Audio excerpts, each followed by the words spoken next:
Welcome to Crypto Mondays here in New York City. I'm Michael Artis. We're on 1 West Little 12th Street. I've got Kevin Foley here from The Real Deal. I'm filling in for Kat. He's Kev. And we've got TJ Stone here from The Morning Show. We're just going to have a lot of fun. Your show is 3 people like this. You had a lot of fun this morning. You're on again tomorrow at 10 a.m. and you're out here partying with us tonight. Listen, this is an incredible event. Thank you for having me, sir. I appreciate it. And Crypto Monday, no place I'd rather be than right here with you guys. No, definitely. And TJ, I want to officially welcome you to the Beterrific family. Yes. Oh, I never got to do that. No, never got to do it. I did it for you. Thank you. Kev, tell us a little bit about Crypto Monday. Tell us a little bit about The Real Deal. Well, Crypto Monday obviously is a gathering of crypto enthusiasts and people from the crypto community that are excited as we are. Me and Kat, and even yourself, you're getting in on it. TJ's been in on it. And people all throughout New York and all around the world are meeting up today to talk about crypto, their different assets, the different things that is going to mean for our future going forward. So I'm excited about it. Yes, I'm very excited about it. By the way, I want to say to everybody who's in the chat room, we're going to be monitoring the chat room all night. So it is twitch.tv/Beterrific. We'll get to your questions, your comments, and we'll have a lot of fun here. TJ, he's in crypto big time. You're in crypto a little bit? I'm in crypto a little bit. I mean, 9 years ago, I was going to start mining. And I did it for 30 minutes.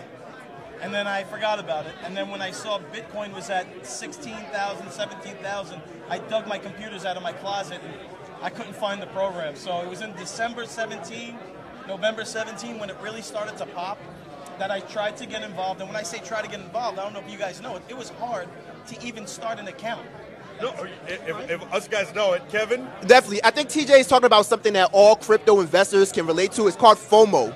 That's fear of missing out. Yes. When you're seeing that price continue to go up and up like that, and you know that you could have possibly had it at $5,000, $3,000 less, I mean, it kills you. So better late than never. Here's the thing. I know somebody who got in at $400 on Bitcoin, $400 a Bitcoin, bought a good deal of them, and I guess is doing well today. I would imagine so. My friend Michael Galley came to me about 2012 and said, we got to build mining machines. And I said, get out of here. Can you imagine today if I had done that? Now, It is hard to get in. I tried to get in recently on the Michael Artis show from 3 to 5 daily, Monday through Friday. I did it on the show and couldn't get in. And we had Bitmaster on and all that stuff. He's going to come on your show later in the week, I think, on Friday at 2 p.m. We're going to have Bitmaster on. Yeah. I had to be patient. I went to Coinbase, and you know what happened is they let you deposit $100 and then maybe 500, and you get it up a little bit. But what's interesting to me is more than look.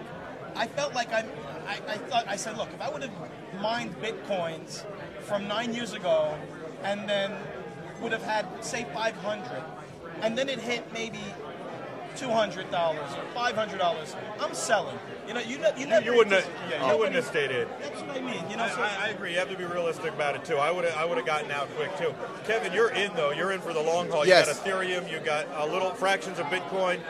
And I have Litecoin too as well. I also invested in Stellar and BAT and some different altcoins too as well. So I have a number of investments spread out there. I couldn't get in, by the way. I just want you to know, I tried to use my credit cards. They all wouldn't go. They wouldn't let me do it, and I didn't want to put my bank account on. Obviously, there's been news about that too recently. Obviously, regulators, a lot of the banks are making it very difficult for newcomers to get to invest in Bitcoin and invest in other cryptocurrencies. They're making it very difficult. But where there's a will, there's a way. I'm still going. Hey, Kinetic Pause. Hey, the O-Nerd. Good to see the O-Nerd in here again. Let me get this. What's up, O-Nerd? O-Nerd. Let me get this 11-year-old kid in here, and then we have a whole slew of guests. So we're going to be bringing you some great action all night at Beterrific TV on all social media. Follow us on Twitch, and don't forget, not tonight, but tomorrow we've got more giveaways. Here, TJ, you guys take it over. I'll bring the 11-year-old named George over. He's been doing some crazy stuff in the space. Wow. Yeah, can't wait to have him. I think the audience is definitely tuned in.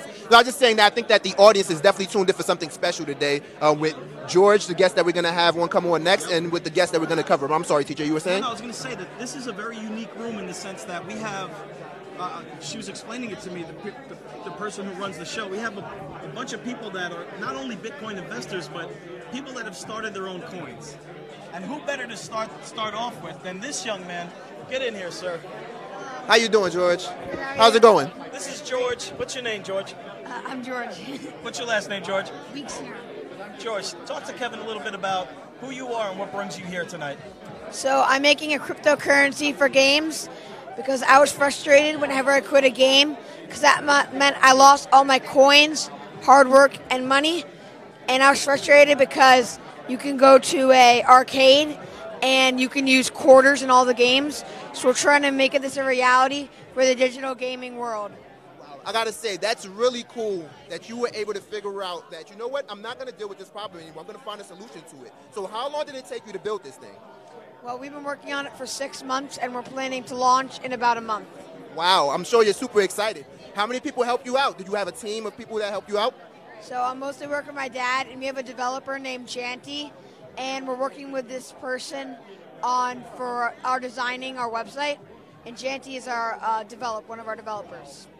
Is that your first adventure into cryptocurrency and into like cryptocurrency space at all? Did you know about it prior to that?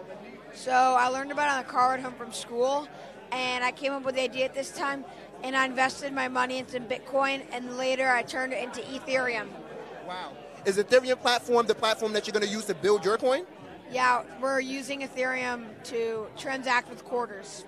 Wow, that's cool. What do you like about Ethereum? It's just easy to make transactions with. Wow. So what is the key thing that's going to be with your coin? What's the key element of your coin that's going to separate it from other coins, you think? Well, making it for games, and we're separating our utility token from our dividend token. So our utility token can only be used in games, and our dividend token will be only paying out. So you can't use the same token. Like the token won't appreciate, if that makes sense, that you're using the games. Wow. How many tokens do you think you guys are going to have out there? I don't know. We're hoping to have billions. Wow. That's pretty cool. This is awesome. Obviously, this has to be a proud moment for you. You built this thing with your dad, and now you're going to unleash it onto the world tomorrow, right? No, in a month or so. In a month or so. So that's when you're going to roll it out, in a month or so. Yeah. Wow. Where can we get more information about the token and what you guys are working on, and I guess the build up to it? So you check out pocketfulofquarters.com, and that will have links to our Discord, and you can go to our Twitter account at Mr. Quarters. Wow. That's going to be awesome. Thank you, George. Thank you. Hey, George, the people on Twitch are saying you look like a millionaire already. How do you feel about that? I mean, at 11 years old, and I wasn't doing what you're doing when I was 11. I could barely tie my shoes, if I can be honest with you. You know, it's really great. What's the name of the coin again? We're making quarters. Quarters? Yeah. That's the name of it? Yeah. Quarters? Keep it simple. That's fantastic. Simple, right? And he's on the Ethereum blockchain, which means he's forking off of it, right, Kev? Yes. See, I know a little something. See, I Googled it. What does forking mean? Do you know? So we're pretty much making our coin almost all based on Ethereum. So it's like on Amazon, how you can buy stuff on Amazon. Yeah. So what you're doing, it's like you're creating it off it, and then we can exchange it. We can exchange our Ethereum for quarters and to give it to the players. That's fantastic, Kev. Yeah. Is it in-game only, or can you buy it outside of that? So you can only buy it on our website. Oh, only on their website. And the website again? Pocketfulofquarters.com. We're going to launch it in about a month. All right. Awesome. What other questions do we have from the Terrifics? What's that? Say it again? No, I said, what other questions do we have from the Terrifics? Well, they just want to say, is it going to be available to kids your age, and is there going to be a platform, a game, a specific game that you're going to start off with? So we're making our platform online, and we're going to make our utility token. We're talking with a lawyer, and we're going to make it Regulation A+, so any kid will be able to play. Right. So Regulation A+, any kid will be able to play. So it makes it available to such a broad audience as opposed to just locking it into one specific group, right? Is that the idea? Yes. All right. So I mean, you're 11 years old. At what point in your life did you say to yourself, I think I want to start my own coin?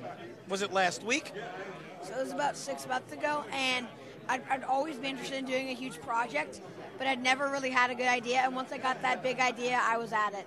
Were you interested in computer coding, or is this something you came to naturally, or was it just an awakening? One day you said, I can do this. So when I started computer coding when I was 7, and I went to a coding club when I was 8, and I know HTML, CSS, and JavaScript.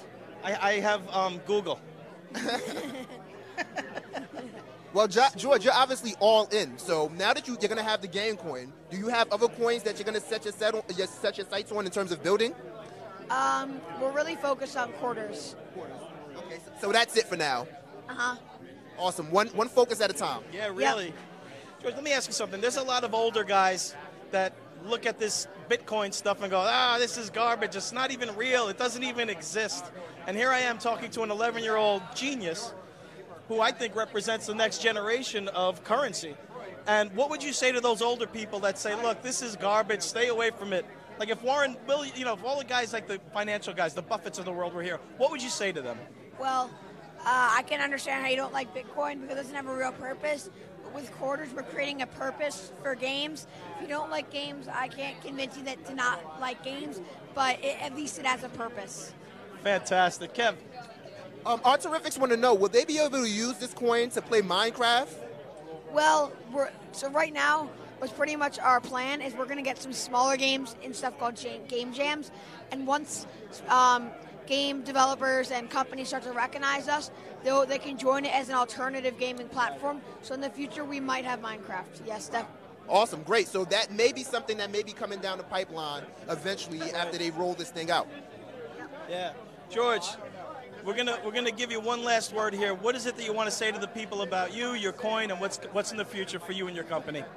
Well, we're really excited to launch, and I hope you can join us in our launch in about a month or so. Thank you for your That's time, awesome. sir. I appreciate it. And I hope one day you'll be signing my checks because that's what it looks like is going to happen. And Thank have a you, great George. night, Thanks buddy. for joining us. Thank you. How about Wow, that? that's cool. I mean, 11 years old, and they're already creating their own ICO. I mean, it's an 11-year-old ICO coin creator. I mean, it's nuts. Right. But obviously, you know what, though? That's what's so great about this space. It's Yeah. new, it's something fresh, Yes. and everybody can get into it, even an 11-year-old. I If mean, they're not inspired, Kev, if you're not inspired, I don't know what would inspire you. That's incredible. And to me, that's a foreshadowing of things to come. He's unique in the sense that he's able to do it. But at 11, that's the currency. That's the thing that the younger generation is talking about. We're going to bring in our next guest. Come on in here, sir, please. How's This it is going? Kevin. Hello. How you doing? Yeah, nice to meet you. How are you, sir? TJ Stone. Good. Nice to meet you. Very good. Olivier. Nice to meet you, sir. Kev, this is Kevin. Nice to meet you. Sir, so what is your involvement in the crypto space? Oh, I created a crypto. The name is a table coin. I'm sorry, the name of it is what? Table coin, like a table where you're going to eat. Oh, wow. So can you just give us, I guess, some description? What is the coin about initially? Okay, so the coin is made for the restaurant industry. The idea is like Bitcoin is digital cash, and the biggest industry using cash and cards is the food and beverage industry. And I'm sure you already noticed that restaurant owners, they prefer cash. So this is it. Wow, that's amazing. What inspired this idea, obviously? Oh, I'm in the food industry for 15 years. I created a web television on Michelin Star Chef 2 years before YouTube, and also created an IP that has over 500 million viewers in China. Wow. So I'm in the food business since 15 years. Yeah. Wow, that's amazing. So is the coin available now, or is it something that's going to launch? So right now it's in pre-sale, and I just moved to New York to raise some funds as well for the IP and for the coin. Wow, that's amazing. I'm sure you're pretty excited about this. What platform is it built on? Oh, it's on the Ethereum blockchain, so it's an ERC20 token. Wow. Ethereum again. Ethereum seems to be the popular platform to build on. It seems to be the favorite so far because what is it about Ethereum? Is it easy to fork off of, and is it mineable? Is that the idea? Yeah, the idea is like Ethereum is like easy to create, and after that the coin is going to be built in an app, so it's easy to interact. It's kind of a JavaScript language, Solidity, so that's why we choose that platform. Now, is it going to be mineable? Is that a silly question? Or because I don't know, does it matter where you fork off or how you fork off? Does that determine whether something's mineable or not, or is it only available for purchase? So the thing is, it's a tricky question because the coin is going to be built in an app. So we can also do like offline transaction and keep it like only on the Ethereum blockchain for the quote, but we can also fork it. It all depends. Maybe we're going to use Raiden to manage our Ethereum transaction like offline, and in that case, we're going to fork it. But we will see in the future how these technology are going to evolve because there will be also the Ethereum 2.0, the EOS. We will see because like for the restaurant industry, Ethereum blockchain is not scalable enough, so we still need to wait how it's going to develop. What are the challenges in starting your own coin? Do you have to get a real good group of people together as you're the CEO, you're the chairman, right? And then, because I see a lot of times people will say, look, be wary of coins that don't have reputable people at the head. at the helm.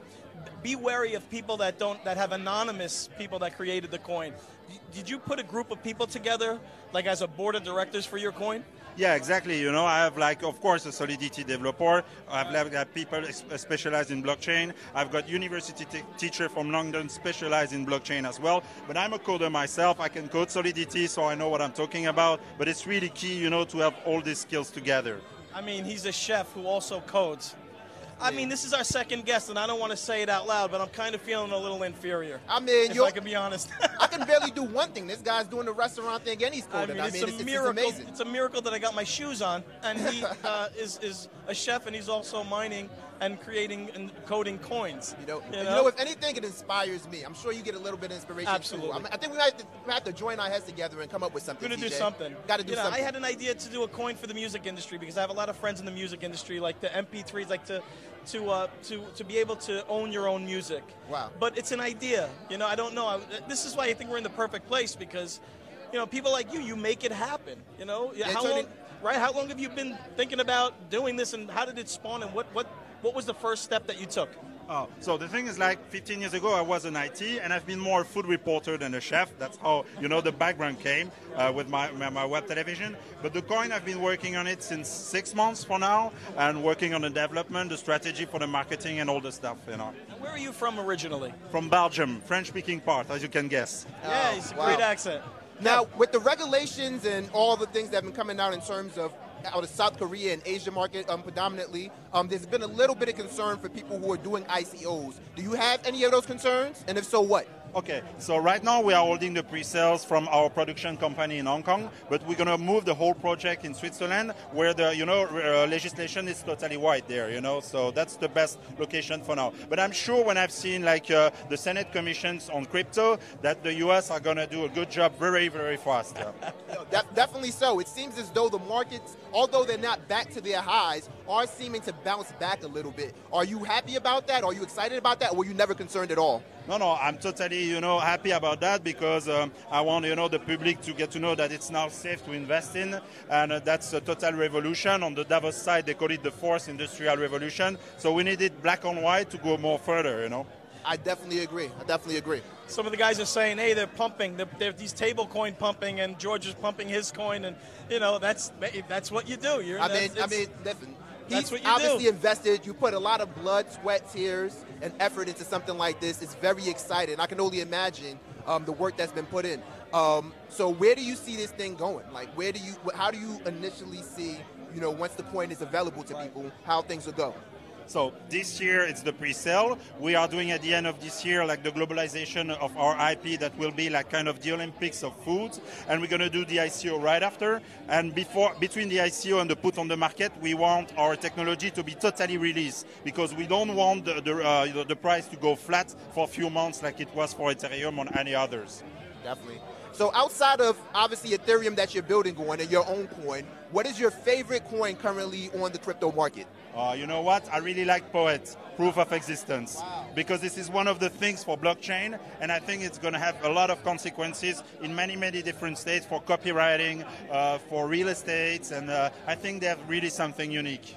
Definitely so. I actually bought a few shares of Poet myself, I'm hoping that that it definitely goes up. I'm definitely excited about it. It's interesting. Whenever one of these guys like him, say something, I almost want to just get out my phone and buy it now. Right now. Right? Because I'm used to my friends telling me, hey, go buy Ethereum, go buy this one. And that's the thing. There's so many coins out there. Do you think it's a little oversaturated now and you're going to have to work harder to separate from the pack? Or is it easier because you have a legitimate product? I think it's only the beginning, but I have like a watch list of 15 coin, and I had to study 400 of them to get it. Oh, wow. All right. Can you text them to me so I don't have to do that studying and just watch television, reap the benefits of your intelligence? But obviously, as mentioned before in our chat, there are some people who are worried about pump and dumps, which is obviously a large part of the space. Yeah. What do you think regulation and some of the rules that are going to be formed in the future can do to, stop that from being as much of a problem as it currently is? Unfortunately, I don't think that, the regulation will be able, to go that far. I think it will put a frame, bring brokers into it, and maybe they should do a very easy access to the SEC regulation for the coin, because as the more regulation they're going to put, the more they're going to go abroad. So that's why they have to balance it. Kev Onard from the chat rooms just said that in South Korea now, you have to use your own name to use cryptocurrency. Wow. So they're taking the anonymity out of it. Have you heard anything about that, and is that scary? Yeah, of course. And I also heard that there is a country like in Eastern Europe, they want to create the national coin and with a name on the wallet. But the more you go in that direction, the more Monero or Dash are going to benefit from it. So you cannot go too far. That is exactly right. That's what I think the interesting thing is going to be to see here, is how the world markets react to this. Because governments are all about power and control. And I'm not saying, I don't know if that's a positive or negative statement, it just is what it is, isn't it? The truth is right? It's the truth. It's the truth. So if you're in government and you're looking at what's taking place in cryptocurrency, you have to be thinking, we're losing control, right? The governments might be fearing losing control. So that's an interesting thing that you said, they're creating a national coin. Is that a response to maybe trying to grasp some of that control back? Yeah, I think that they will try to make it, but there will be so many currencies with ICOs that I don't think it's going to work. I don't believe. He doesn't think it's going to work. I mean, I agree. I have to say, just because cryptocurrency is not a national currency that you can, identify by a country. It's national. So all of these countries would have to be aligned in the same thinking with the same rules, which is, we haven't seen anything like that done before. It would be extremely difficult. Would you agree? Yeah, I totally agree. They're totally losing control. But at the end of the day, we're going to have, big international currencies where you can go everywhere. And that was kind of the dream in Europe. And I think it helped the population to get it on together. And if it can help to get the world together, I think it's a great thing. That's pretty awesome. Yeah, I mean, any final thoughts on what you want to happen next? Why don't you tell us what the website is? Tell us the coin again. It's Tablecoin. What's would you call it? That's an interesting thing I never thought about. What's the ticker symbol, or what's the? Okay. Is it referred to as a ticker? Of course. Yeah. Is it a ticker? Tell us what the ticker is. So the website is stablecoin.org because it's going to go to a foundation, and the ticker is TAC. TAC. Very good. So we're going to pay in TAC. Okay, how much is it worth right now? So right now for the pre-sale, it's $1, and for the put on the market, it want to be $150. Listen, it's a bargain at $1. Get in there and buy $15,000 worth right now for me, and I'll be posting my Bitcoin wallet at the end of the show so you can donate to my Silly Stupid Fund, which is basically just my fund for me. Thank you for your time, sir. We appreciate it. Good luck to you. Thank you very much. Thank you for joining us. Thank you very much. Fantastic. Wow. So here's another creator in the crypto space. Incredible. There's so many innovative minds, people who are looking to kind of not just help themselves, but help in terms of setting some foundation in this space. Let me tell you something. It's incredible to me, and as he was talking, I'm thinking about it from the government's perspective, from all governments' perspective. That's probably their worst nightmare. This is like a crazy time in evolution, in my opinion, where there's guys like you, guys like him, people that are smarter than the people in power, making changes like this. It's an interesting time for us. I just don't know about the oversaturation of the coins. We'll talk to these guys about it as we move on. I mean, whoever said the revolution wouldn't be televised, I think they lied. The revolution is in fact being televised. It sure Won't you join me over here, sir? How are you doing? I'm doing well. Nice to meet you guys. I'm sorry. So what is your name? Jared Madfis. Jared. So what brings you here? I've been in the crypto community for about 5.5 years. Okay. I was about 16 in high school and realized you could buy things online using Bitcoin. Not going to talk about what they were, but bought some, and over the years accumulated a few more. And just this past year, dropped out of University of Miami to do crypto advising and consulting work full time. Wow. So you're all in. Yeah. Completely all in. I feel your assessment there, because obviously I think that this is the way of the future. I think TJ agrees with that, and obviously you do too. Yeah, so the way I look at the community is, there's a bunch of corporations and companies we interact with on a day-to-day basis, and oftentimes there's transactions that involve middlemen. So whatever a company does or whatever, a corporation or association does, if there's a middleman, a blockchain can eliminate that and create financial incentives to reward the participants. So I look at that and I'm like, all right, what could change and potentially the whole world. So I mean, you're talking about, you said 5 years ago, right? Yeah. So it's 2013. You're how old at that point in time? I was 16. You're 16 in high school, and so your generation knows that you're using these bitcoins to buy crazy stuff online, whatever. And so was it more prevalent amongst you and your friends than the older group would have known? And how come we didn't see this coming and you did? Definitely way more prevalent. And I mean, we talked about it. There were so many news articles back in the day about Bitcoin. People heard about it. People knew what it was. Not as many as now, but definitely a lot. And it was just laughed at. It was, oh, this is what's used to buy illegal things. This was used for money laundering. And there were a few engineers going, no, oh my God, this technology is revolutionary, but not nearly enough people taking it seriously. And I think for a lot of people that happened with the Ethereum project, that was when people were like, wait, there's a real use case for this. I personally, at least, I was into it, but until Ethereum came around, I wasn't like, oh my God, everything is going to be different in 5 years from now. This is crazy. Really? It was Ethereum? Oh yeah, Ethereum 100%, because Bitcoin, it was like a thought exercise. We're like, this is awesome. Every time some country fucks up, Ethereum or Bitcoin goes up. Anytime like Venezuela tries to raid people's pension and retirement account, Bitcoin goes up. Poland raids people's 401ks. And this is over the course of the last 5 years, 4 years, 3 years. Everything. It was a hedge for chaos on a global scale. And as a member of Generation Z, chaos is something I've just come to know and accept. This is your world. So yeah, a currency that grows in value as the world gets crazier. That was something I could wrap my head around. It wasn't until Ethereum where it was like, hey, we can run smart contracts, we can tokenize assets, we can create entire decentralized apps that exist in a network that pay people to use them. I mean, that wasn't. I'm high level, but I wasn't that high level, when I was like a 19-year-old kid in Miami having some fun. But yeah, no, Ethereum comes around, and then all of a sudden, light bulb. The whole world's going to change. That's something I never even thought of until he said it, is that the idea that his generation is used to chaos. I mean, think about some of the stuff that they had to go through. You're obviously younger than me, but from his perspective, I mean, it's mayhem. Think about the political landscape and, the crazy, horrible stuff that happens in the world. It's just a natural fit for you to be for Bitcoin to step in and say, no, this is the way we do money. No. And they're like, no, that's nice, but we're going to do it this way. Absolutely. Bitcoin came at the perfect time after the financial crisis, where people lost faith in the central bank and the government to pretty much be in charge of our currency and how it's regulated. And now we're putting the control back in the hands of the people. Ethereum seems to be the platform, at least, that inspires people to build. For the most part. But I feel as though decentralization is a key component in cryptocurrency in general.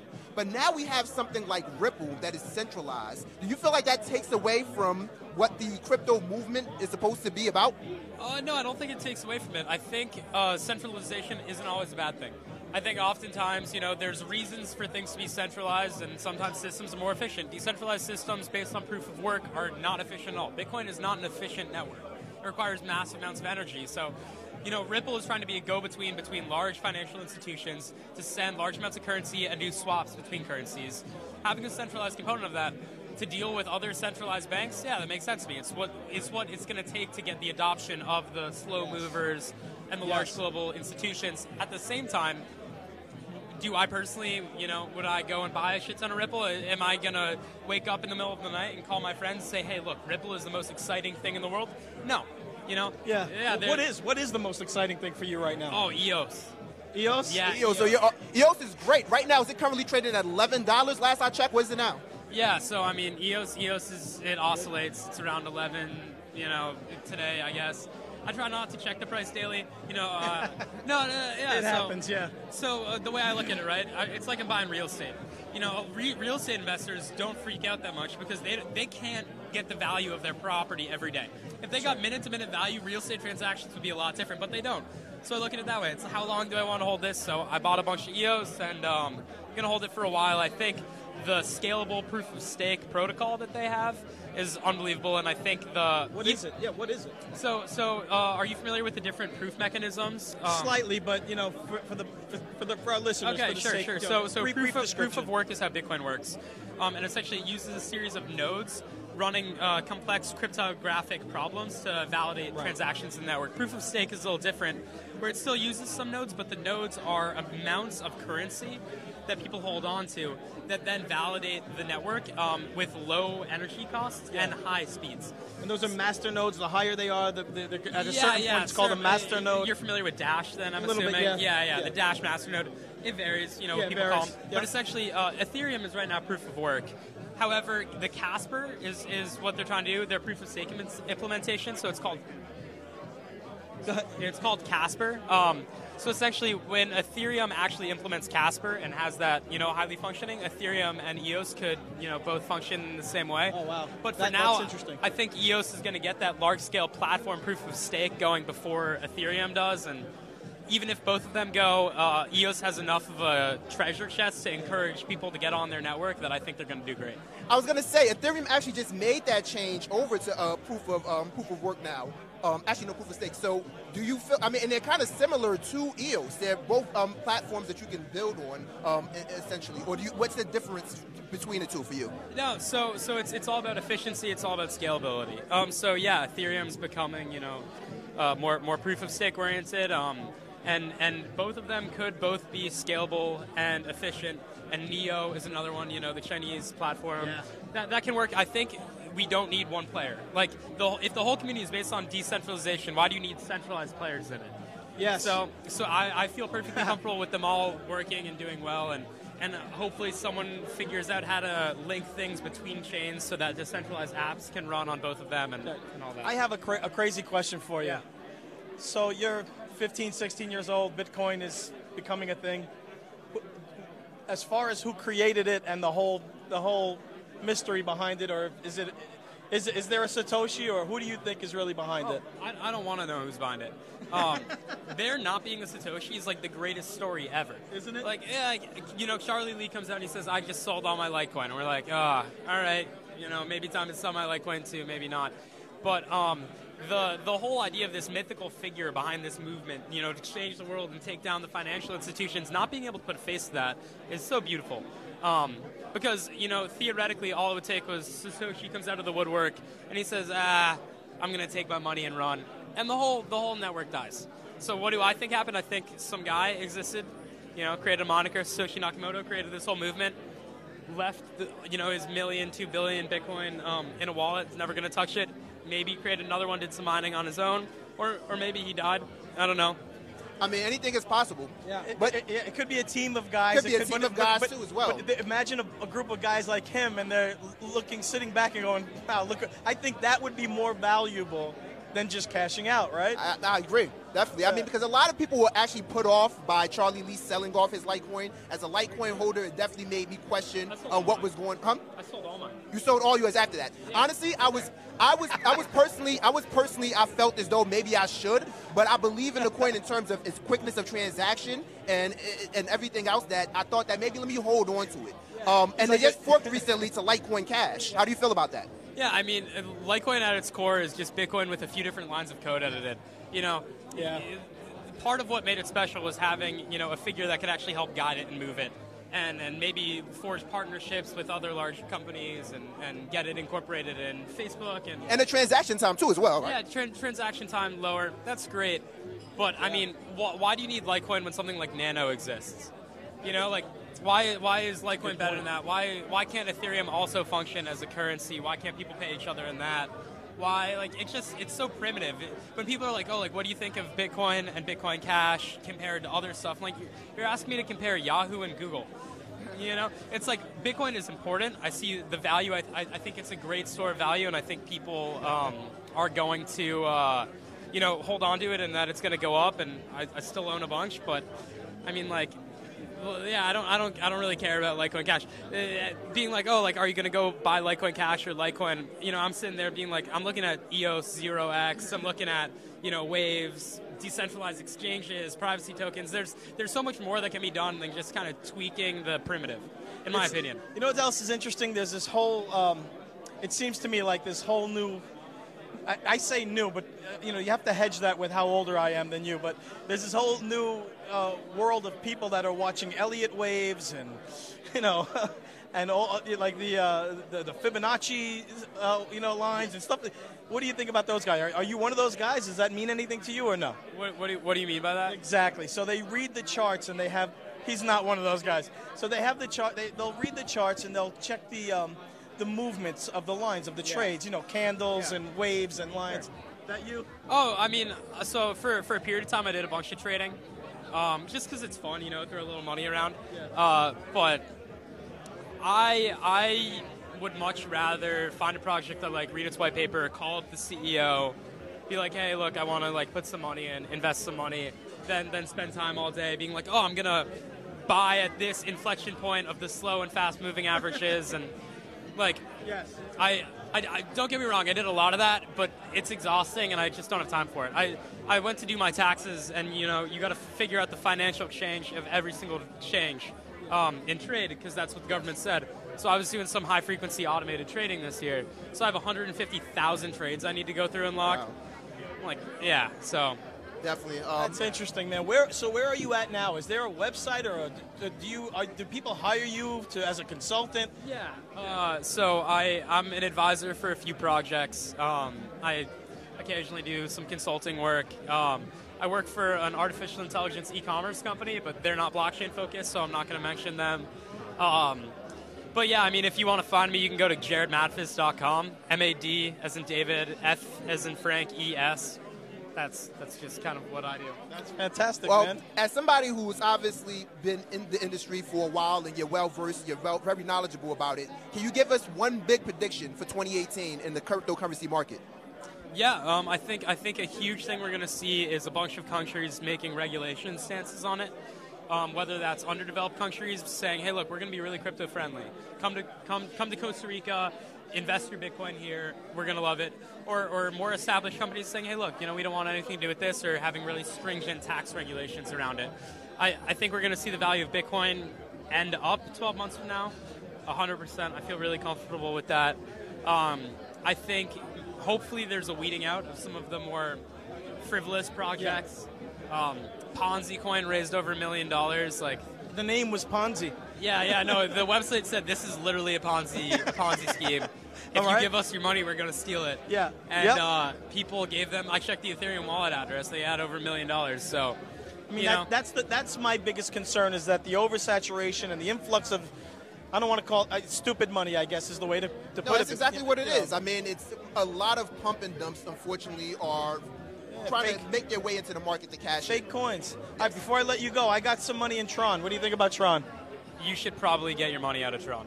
All right, so there we're going to leave on that note. I'm going to let you, really, you don't like Tron, really? No. That's why, because when you look up the project, one of the first things is the founder posing with a picture of Jack Ma trying to tout a relationship with the founder of Alibaba. That is super questionable, and if you need to advertise your token using fake relationships instead of fundamentals, it's sketchy and you should probably stay away. Wow. On that note, I'm going to grab him later and really pick his brain. Yeah, because what he said actually kept me away from Tron. For that reason alone, I really made no investments into it. I had to leave it alone. So I mean, don't get me you can make a lot of money off those things, right? And like he said, there's a lot of pump and dumps. A lot of people are making a lot of money off nothing. And that's fine. A lot of people do it. Hell, I don't care. I don't care how you put food on the table. Exactly. But for me personally, I want to be somewhat more principled in my investments. So I want to buy things I believe in. I don't want to buy to sell next week. I want to buy to sell in 5 years when I want to buy a house, or hopefully integration is enough that I can go out and buy dinner with it. That's the way I'm looking. That's great. That's awesome. Well, I'm sorry. Good. Oh, I was going to say super nice to meet you guys. Hey, awesome. It was great having you. Thank you for joining us. Thank you. If you need some help on some stuff, I'm here. I'm just kidding.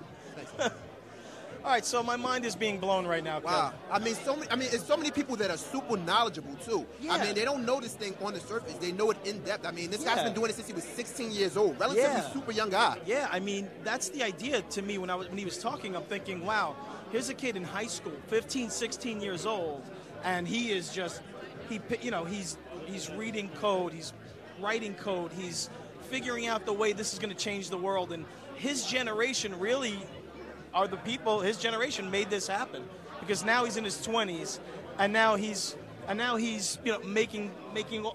Look at him. Yeah. I mean, look.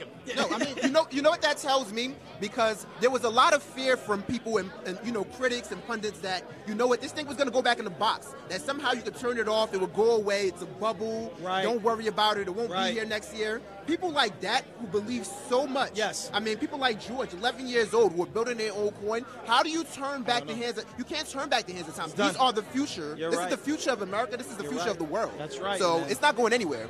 I can't agree more. We have another guest coming up. Hello, sir. I'm TJ Stone. Nice to meet you. How are you? How you doing, sir? This is Alex. How you doing, Alex? Doing great. All right, so, Alex. Are you enjoying this evening?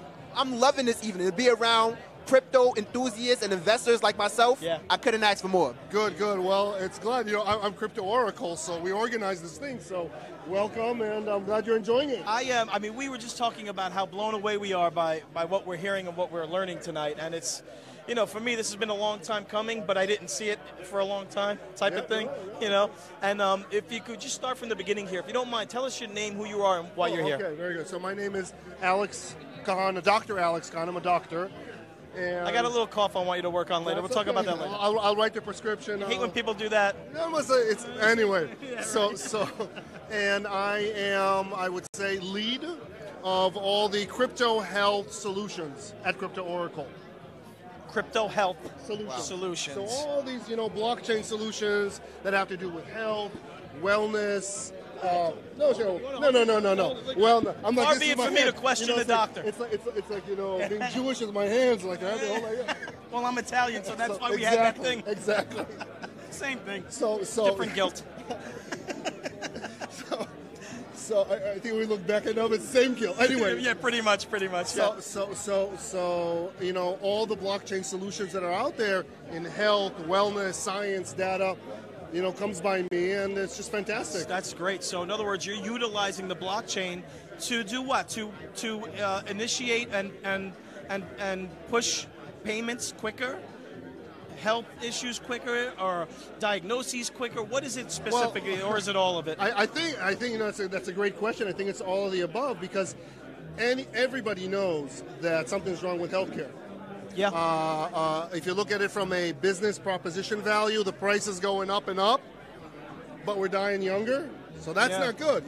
This year was like the second year in a row where the CDC, the Center for Disease Control, said that mortality went up and that we die earlier.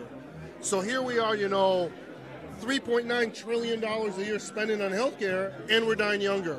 So there's some problem with that. There's a problem with that, isn't there, And, there's, what happens in healthcare is that there are a lot of stakeholders. In other words, there are patients, of course, their families. Right.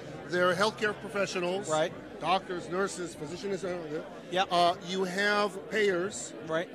And you have the industry. You have the pharma industry, the medical device industry, and, it's full of friction, and there's not a lot of trust. Yeah. And I think that where blockchain comes in is it inserts that trust element. It's designed actually for a system that has a lot of stakeholders, that is full of friction, that loses the trust and all that. And if you're able to insert a degree of certainty between these stakeholders and what we call align the incentives, in other words, make it a win-win situation. Yes. And that's why I'm so enthused. And how do you use the blockchain specifically? Is there a specific coin? Well, there are at least I saw almost 36 purely healthcare-related blockchain solutions.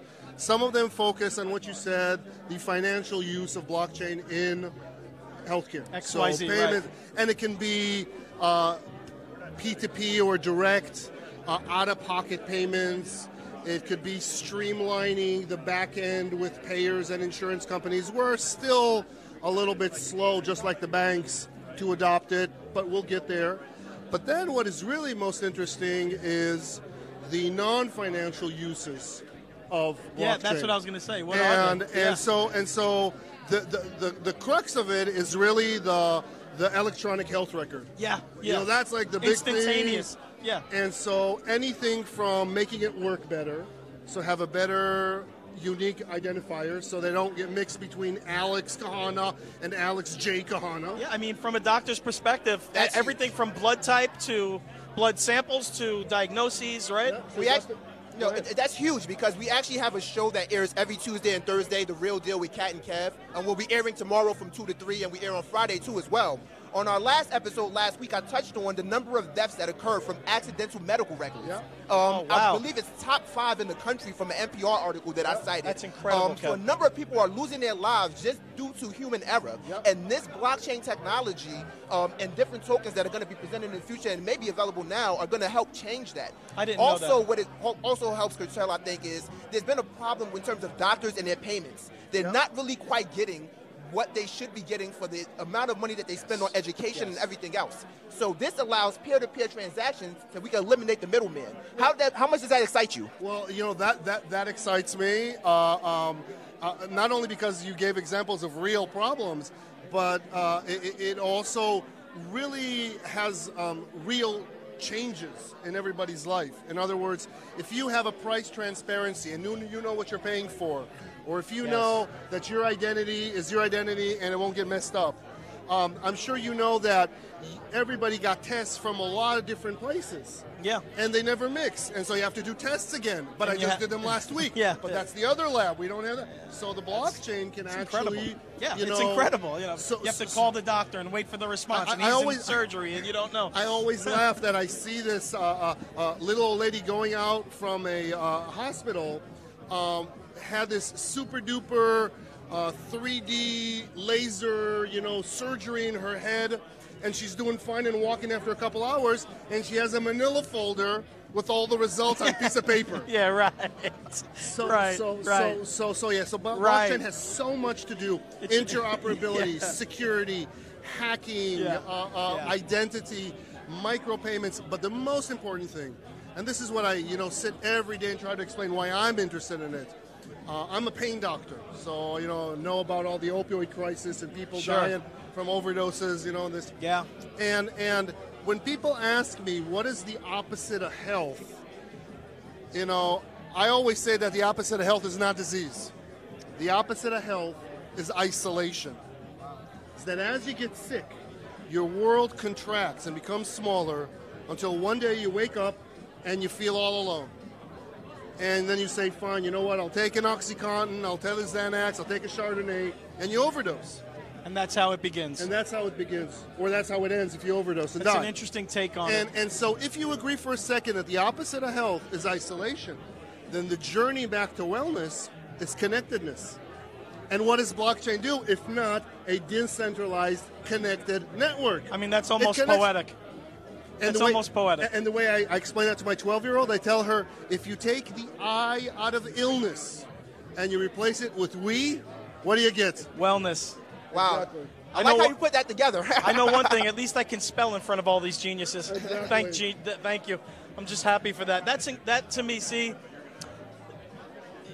you touched on something that I didn't even consider because it's, typically cryptocurrencies is about, technology and computing and coding, but you're humanizing it and utilizing it to better your industry. That to me is really incredible. So how do you do it? Is there a website? How do you connect all the dots and get all those people to work together? Well, this is what Crypto Oracle is all about. You see here in the meetup, over 100 people here. We have it now in over a dozen cities. Today was Crypto Oracle London, our first evening today. We're creating a community. We're creating a movement. We're connecting everybody together. And you can feel the energy. You can feel the empowerment. And so, it's okay if you're interested in technology. It's okay if you're interested in exchange and you want to talk about the bubble and the burst and the this and the that. What I am interested in is that the way we are practicing healthcare is not sustainable. And everybody's complaining about it, and nobody's coming up with solutions. And I just, like my sergeant said in the military, GSD, get stuff done. He did say stuff. Was it stuff? Well, it was S. It started with an S, and there were 4 letters in it. It's incredible. We're talking to a doctor about blockchain technology and utilizing it to better his profession. And we just had an 11-year-old kid here who created his own coin, and he's a genius. Yep. So it's like the meeting of generations, Definitely there's a lot of people our age that are resistant to this, and it's cool to see that you're not. It's super cool. But doctor, all right, outside of this, what is your favorite coin currently on the market? Ooh, I would say like this. In Crypto Oracle, we talk about trends. We don't point figures and we don't choose winners or losers. So I will tell you that any coin in healthcare, in wellness, and in science that will be instructed in a way that will make it a win-win for everybody. In other words, they will have a ecology or a tokenomics that says that when I'm better, you're better too. That's going to be a winner. Because if I'm better and it makes you an ounce worse, it's not sustainable. At some point, you're going to step back and say, hey. So what are your thoughts on Dent? On? Dent. Next question. Okay. He's going to pass on that. All right. So, I mean, obviously, blockchain technology is the technology underpinning all of these cryptocurrencies and is going to hopefully revolutionize the world. Is there any particular industry outside of health that you're excited about? Well, I think for me, and again, I have to wear my hat of a scientist, is that every time I see a dollar sign or every time I see the word currency, I replace it with the word data. Data, knowledge, insights. The way things are now is that we're not suffering from a lack of data. I think the last report I read was like we have like 163 zettabytes of it, and a zettabyte apparently is like a trillion terabytes, or I don't know what. So this insane amount of data that's out there that is collected every second, including now what we're doing in our conversation. Yes. But all this data resides in silos. They're dormant. They're stupid. They're unusable. And what we need to do is connect them to a whole community out there of developers, of analysts, of curious, smart people that want to look at it, analyze it, hash it, hack it, do stuff to it. And that's the ecosystem that we have the data, and that's the connectivity I was talking before. Yes. Because when you connect to your Fitbit or to your data, when you connect to your friends, when you connect to your family, to your faith, to your Facebook, it doesn't matter. When you connect, you're alive and you become well again. So that's for me, data science, all that, that's really where things are going to go. Awesome, awesome. You're an incredible human being, just for saying that, because I would have never considered it, and that's why you're a doctor. You're a good doctor, and I appreciate your time. I appreciate you doing this, and really, he's utilizing it for the better of mankind, so to speak. I hate to sound a little over-dramatic about it, but it kind of is. It really is. Yeah. And that's what's great about this technology. It's going to be utilized in so many different ways, different industries to help people across the world, and I'm just happy to be a part of it. Doctor, thank you so much. Signing off, do you want a website? Well, CryptoOracle.io. Okay. And everybody can reach me at alex@cryptooracle.io. And feel free to reach out. And like my sergeant always says, one day we'll laugh about it. It just won't be today. All right, we'll laugh about it one day. Thank you, sir. Thank you so much. Thank you. That's incredible. Hey guys, how you doing? You're doing great. You're having a lot of fun. Let me do a little housekeeping here for both of you guys. They can't hear us? No, they hear you great. Here's the housekeeping. If you're putting the mic in somebody's face, use your other hand. So your left hand. You see now the audience can still see you. I know that. Yeah. So Kevin, your left hand. Okay. Yeah. Try and get in the chat room a little bit. The chat's loving you guys, and you're not giving them any love. Okay. Like the O Nerd and like Sir Bravo, and how about Artfully Imagined? Well, how sorry, about guys. Mace None? Okay, truth be told, first of all, I did mention Owned a few times, but I can't see anything. I need my glasses. Oh yeah, well okay, Sorry, okay, Aldi. No, actually, and I'm overwhelmed with excitement. And Kevin doesn't have his glasses either. I don't have my glasses either. To be honest with you. And like I said, I'm overwhelmed with excitement to be around so many people who are into crypto the way I am and enthused about it. Alex is a real interesting guy, right? He is. I mean, he really is. We're going to get you guys more guests. So we have your next guest lined up, and I'm glad everybody's enjoying this. So we're going to keep it going, yeah. Is there an old guy font size on Twitch? I'm sure there is. I don't know how to do that. But maybe not on Twitch. Maybe it's just the phone in general.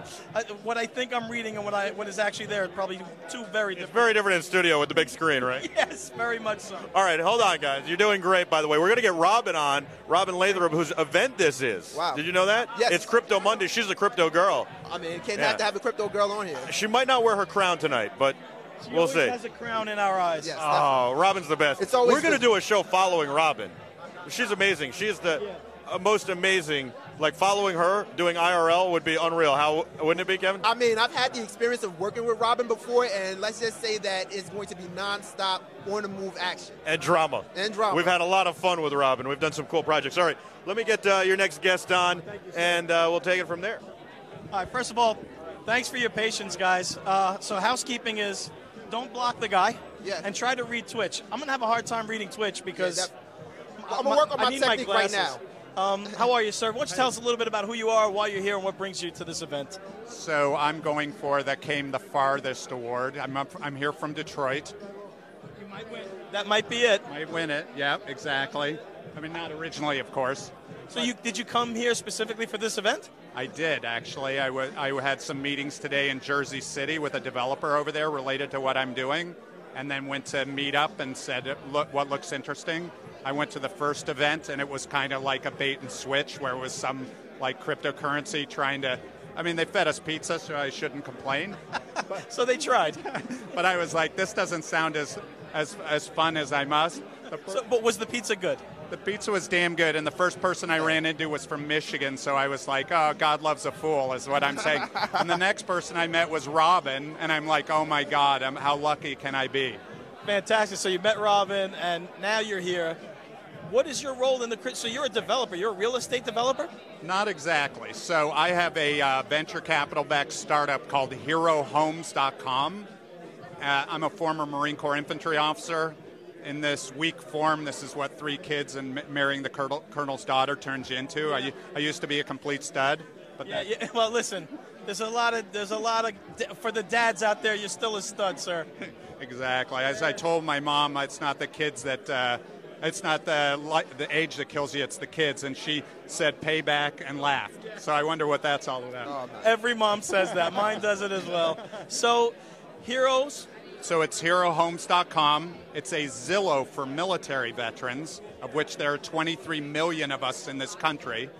It is focused on a no money down home buying power we have, which is called the VA loan guarantee, which in the tri-state area is up to $700,000. Oh, wow.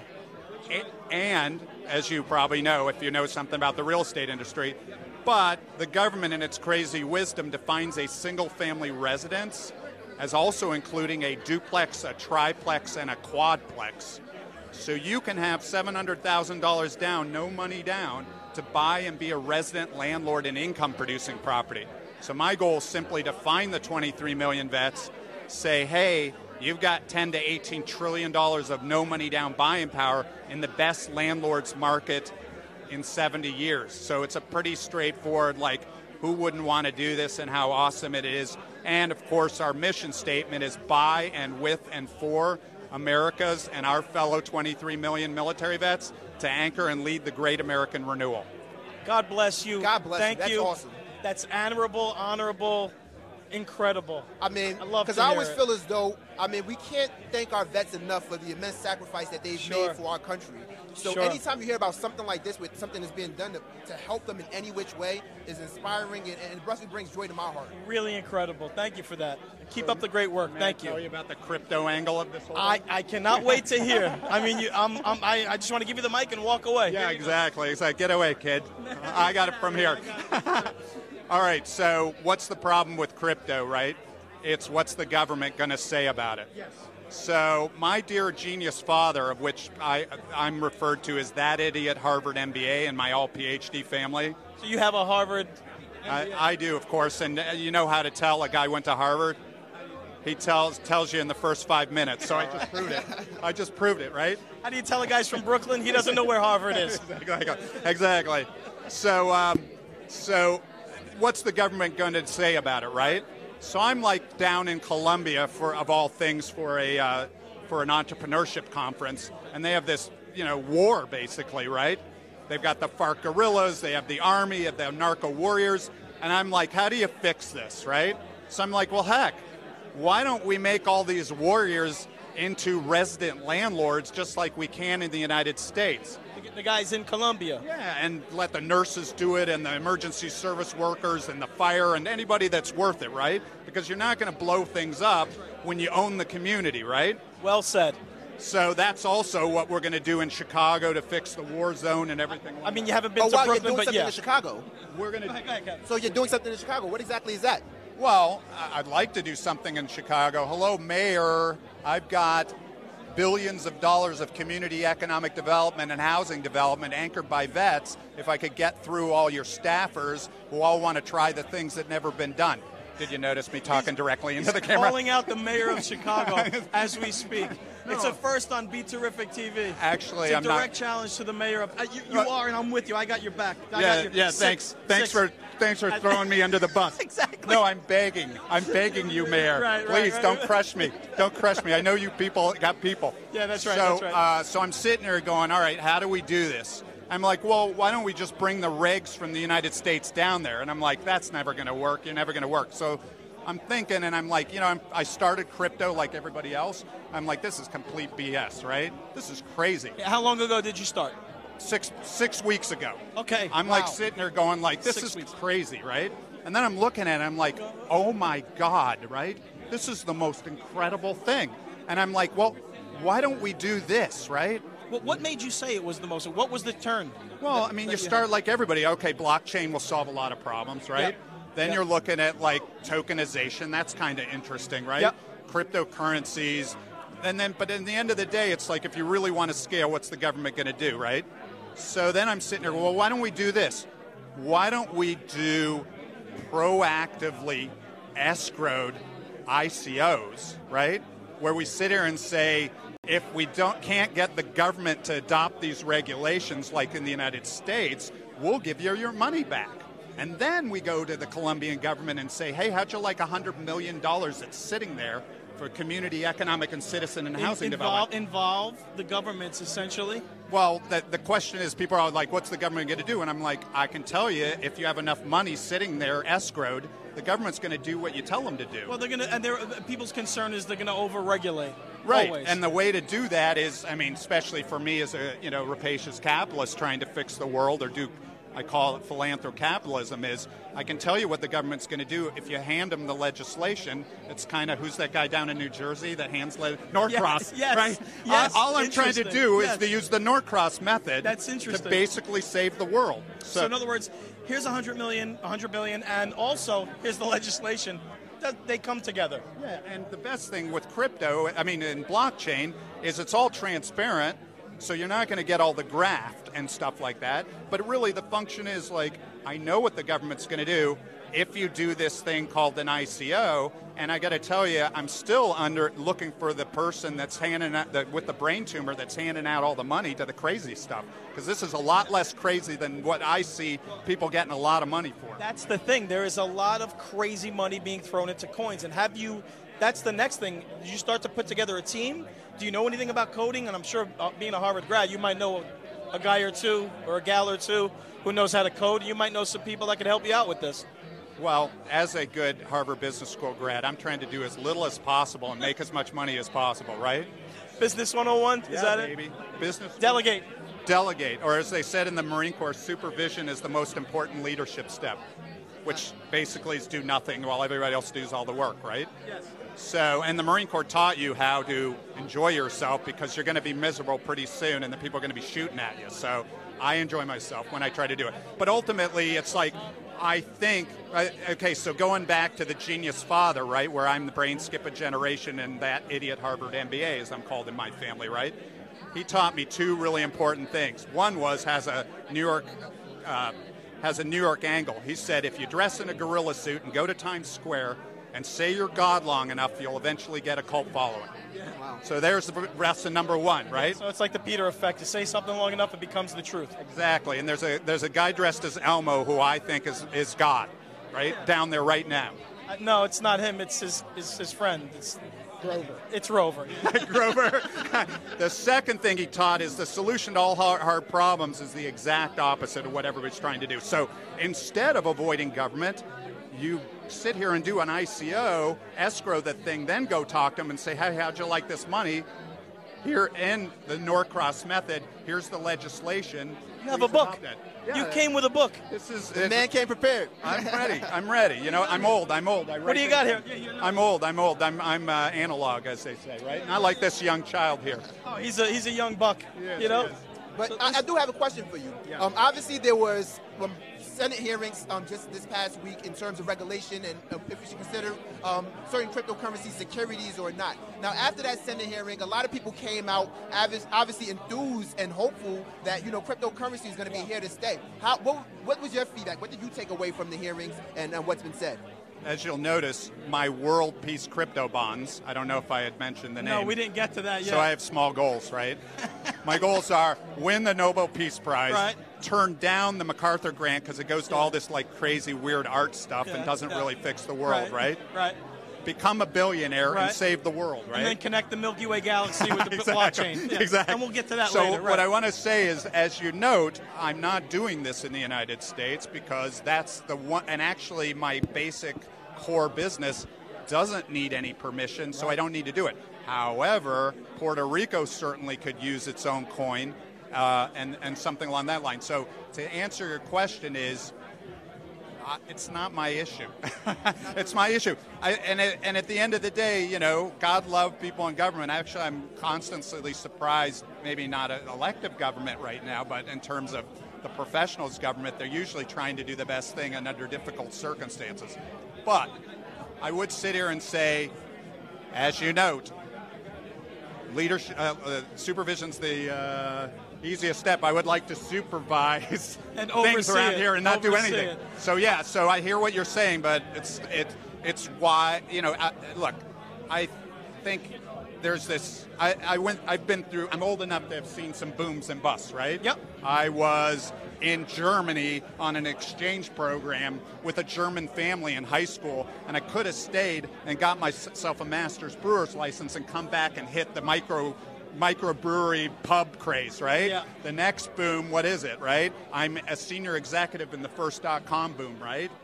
Then there's, VR, IR, big data, blah, blah, blah. And this is in that boom stage right now. Yes, it is. And it's like, and everybody's over here, and I'm like, over here. Yeah, well, look, that's your entrepreneurial senses, and it seems to me like you're onto something unique and different within this space. It's incredible. We're going to move on to the next guest, but is there a website, or are we at that stage? Let's talk about it. So it's herohomes.com. We're certainly not at the crypto stage. I'm here chatting people up and seeing if we can make things happen. Good job. But let me just say that I define what I do as entrepreneurship, and I married the Colonel's daughter, and she defines what I'm up to as glorified unemployment. So, listen, thank you so much for your time. Thank you for what you do for the military. Good luck to you in the future. Thank you. There it is. Thank you so much. Wow. Utilizing blockchain and cryptocurrencies to provide housing and service the military and other countries. No, definitely. I mean, with what's going on in Chicago, if anything can be done, anything at all. Something. I mean, yes. We'll take it. And, I mean, it doesn't take long. I mean, he said he's been in this space for 6 weeks, and he's already here trying to make way. He's killing it. We have another guest. You guys come on in here. How are you, sir? Good. How are you doing? TJ Stone, nice to meet you. How are you? Bart, yeah, just why don't you tell us. I like the Bitcoin pin, by the way. That's a nice pin, Bart. I just got this at the Super Conference down in Dallas over the weekend. Oh, you were at the Super Conference. Oh, wow, the Bitcoin Super Conference. That was huge. McAfee. McAfee and Ronnie Most. McAfee is becoming the prophet of this industry. What do you think about that? I mean, I thought it was fascinating the way he got up there and he captured the imagination of all the people in the audience. He basically got up there and he relaxed, he took a little sip, and he said, I don't have prepared speeches, but I want to tell everyone that the government is trying to stop this. Yes. And the government is the enemy.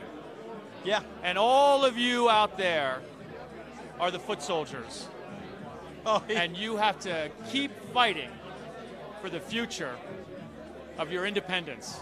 Now get out there and do it. I heard about the speech. Was like, yeah, I was going to say, go. I heard about the speech, but I didn't know that that's exactly what he said. said. By the way, McAfee said some crazy things. He said that he would eat something that I'm not going to mention in detail if Bitcoin didn't hit a particular number by the end of the year. I think it was 100,000 or something like that. Well, he didn't mention that, but I can imagine what he said. Yes.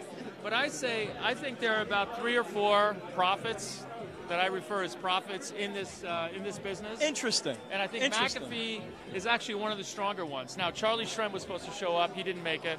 But I think McAfee is slowly becoming kind of like the leadership. And he likes to be sort of under the radar, so he wasn't on any of the schedules. He just sort of appeared and got up there.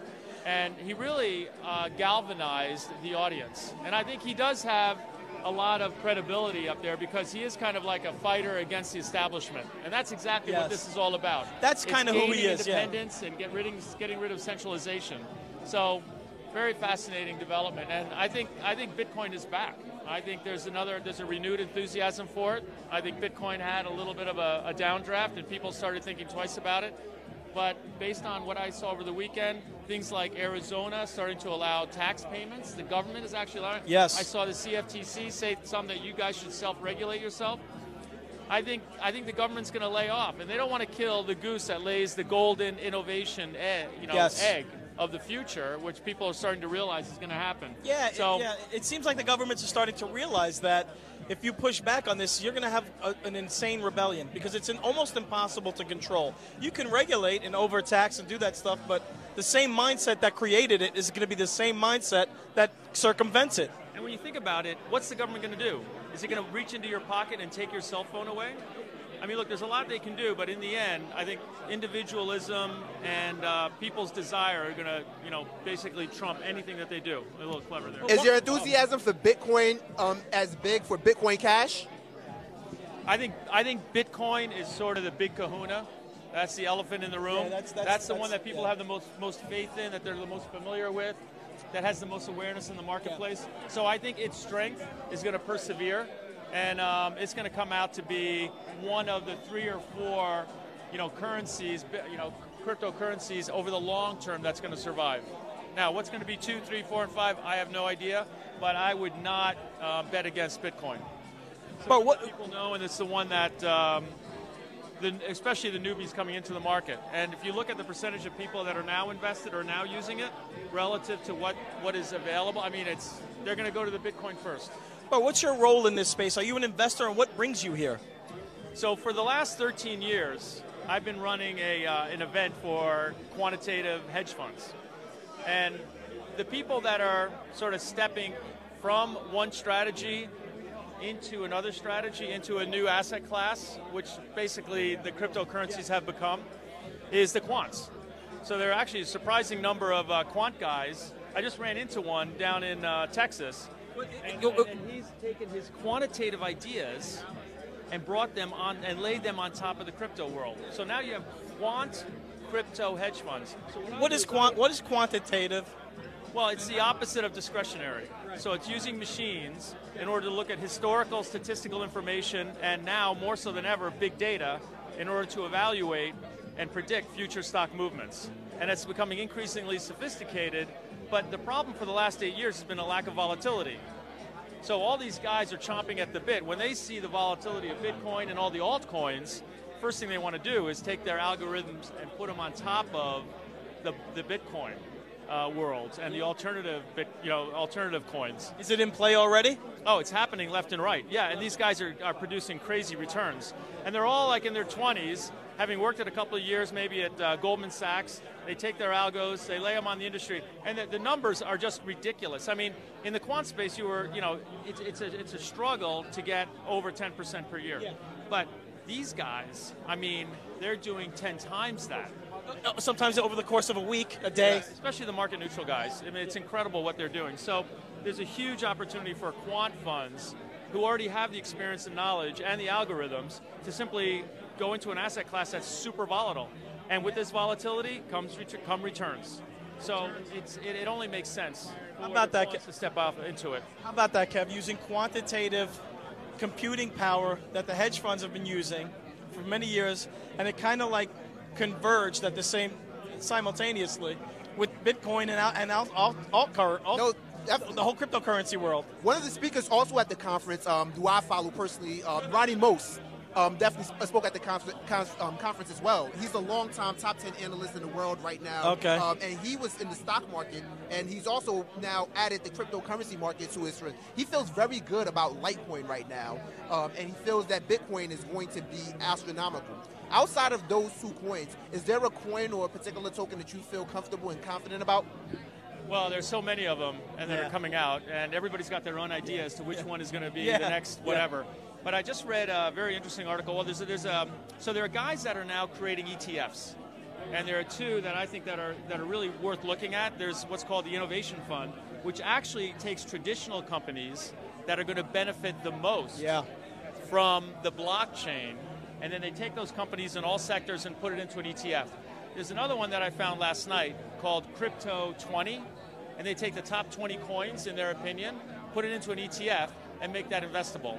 That might actually, for the first-time investor, so the novice who just doesn't want to go into and study each individual and take risk, put all their money into one and back one coin, to sort of have a little bit more of a distributed investment, so that if you think the altcoin is going to go somewhere, here's a great vehicle to do it. It's interesting, coming from a quantitative background, is there any of that in your brain? Is there any room for that in your brain to say, I like that coin, or do you just, are you so, believe so much in the algorithm that you go, let what the computer says is what it's going to be? Is it that simple? Is that oversimplifying it? Well, the problem with a lot of quant strategies work until they don't. And I really, that's quite a bit of that is dependent upon the regime. So if you can create, depending on the regime, whether it's bullish or whether, depending on interest rates, job, or whatever that regime is, you got to match that to the right strategy. And depending on what coin does what, you've really got to do, you've got to do your homework. You've got to read the white paper. You got to ask a lot of questions, and then you got to determine what regime are we in and whether or not that is aligned with the strength of that particular coin, if there's a utility for it, and then make your decision based on that. So I'm not going to sit here and say, you got to look at this coin. I say do your own homework, kind of like what Jim Cramer would say. Yeah, well, exactly, Yes. Go ahead. A lot of people in the financial space feel that the market is really going to take off once Ameritrade and E-Trade and places like that allow the trading and buying of cryptocurrencies. Do you agree with that? Absolutely. I mean, it's accessibility. And not only United States, but worldwide. Actually, a lot of the investors are coming from overseas. So there's a tremendous opportunity. And once again, I say, take a look at the percentage of people that are currently involved and the percentage of people that still can be involved and will be involved. I mean, I just saw an interview with Bill Gates from 2 years ago where he said the future is all about cryptocurrencies on your phone in third world countries where they're starting to first use their cell phones to buy and sell things. And you can do the KYC, the AML, and use biometrics in order to get some of the people that are non-banked to get involved in the global infrastructure. And the global financial infrastructure, that is going to start driving all of the prices through the roof. So I'm very bullish on it. I think we're still in the first inning of this, and I think everybody should have 10, maybe even 20% of their total assets in some kind of cryptocurrency. I think it's going to be a good idea. I agree, because most obviously are invested in stocks, bonds, and gold. A lot of invested in that. Some people feel more confident about that than others, but obviously the space is changing. But with so much of the market right now currently in Asia, South Korea, and China predominantly, how long do you think before we get a rise in participation in America? Hey, Kev, hold on, Kev. The people want to see your face. There's quite a few female Twitch listeners, watchers. They say you're too handsome not to see your face. There you go, ladies. You know what's very interesting is so much of the innovation is happening within the borders of the United States, but then they're seeking investors from outside of the United States. So I think we have some of the most creative, most innovative, and smartest people in the world, and they're creating the solutions, but then they're going overseas to get a lot of the investors. But don't ever count the United States out. We're going to be fine. Yeah. But one of the things that I wanted to talk about was, if this is something that anybody out there is interested in, I'm actually hosting an event. I mean, there's a lot of events. There's probably 5 events a day. Before I get into what I'm doing, though, what's very interesting is when I raise money for hedge funds, I call into a country and I use whatever source I can in order to find out who the investors are. But the modern way of raising capital for ICOs is to schedule your visits to a country based on the events.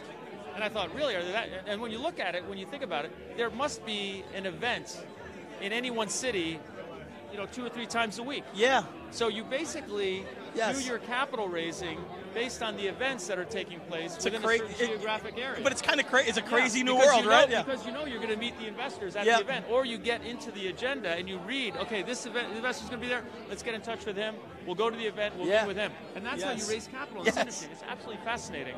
So what I'm doing is on March 13th, I run the Battle of the Cryptos. I've been running Battle of the Quants. Now we're doing Battle of the Cryptos. So like the quant managers overlaying their algorithms, I'm overlaying the mechanism to raise capital at an event, because we do 2 hours of capital introduction in the morning, and then presentations and panel discussions throughout the rest of the day, and then a huge party at night, all in Manhattan. So on March 13th, we're getting hundreds of investors, and we're getting tons of quant crypto hedge funds, and we're going to put them all together and raise a ton of money in one day. What is it? How do we get more information about it? Is there a website? Tell us where, when, how, and how we get there. It's battlecryptos.com. So battlecryptos.com, one word, and all the information is there. And my name is Bart Kellerman, and I've been in this business for 13 years. That is the quant business, and now we're switching over and we're basically switching to overdrive, and we're going to launch this baby, and it's going to be a world beater. Thank you for your time, Mr. Kellerman. Great. That's an incredible concept. We're going to come and see you. Maybe we'll call you. Maybe we'll go live. I'd love to. The Battle of the Cryptos. That actually sounds awesome. Thank you very much. We're gonna have to bring in the heavy guns for that. Michael Arts is. Thank you very much, guys. Don't take the battle for anything. Thank you. All right. That's incredible. It's quant computing. Yes. It's just quantum computing. I mean, which is smarter than I am. You probably know more about it, but utilizing that algorithm to trade blockchain. I mean, you got to utilize pretty much everything at your disposal at this point. I mean, between mining, I mean, it's early in the game, and you want to be involved as much as possible to take full advantage of what's going on here. Are you absorbing all this, Kev? I am. Honestly, I'm overwhelmed with excitement and just kind of like, it's crazy to hear all of these people who are doing so many things in the crypto space, and actually people who are trying to use it to help the world, not just for selfish reasons, you know? By the way, it's really fun for me to watch you get so excited. I love how much you love this. Oh, man. Thank you. We're going to bring in Robin. Hey, Kevin, we've got Robin Lathrop here. Robin is Crypto Girl. Come on, guys. Come on, TJ. Come on, Robin. Robin's also amazing. We've done a lot of stuff with Robin, a lot of events, and I think we're going to do some cool stuff following Robin, too, IRL style, because she does the most amazing events, this included. This is Crypto Mondays. You guys take it away. Here's Robin. Well, Robin, we can't thank you enough for allowing us to be here in a room full of crypto enthusiasts and investors. Obviously, this is a great event. Is this every Monday? So Crypto Mondays is our Give Back Monday. It's basically a night where we invite people who are crypto enthusiasts to come meet up. We've negotiated 10% of the bar. All the money goes to charity. And what's amazing about it is we're taking off all over the world. So tonight, while we're in New York City, we're in LA, San Francisco, San Diego, London, Miami, Toronto. We're going to be launching in Dubai, et cetera, et cetera. I mean, we can't keep up with it. So we're looking for this global community. Monday nights is about getting together with fellow enthusiasts and changing the world by raising lots of money that goes back to charity. Wow, that's really great to find so many people like-minded who aren't just looking to invest in this for themselves, but are looking to change the world. You mentioned a big portion of this is being donated to help to different charities and to help different people. In your experience in terms of like doing these events, how many different people are you getting like on a week-to-week basis? Do you get an influx? Is it growing as you go along?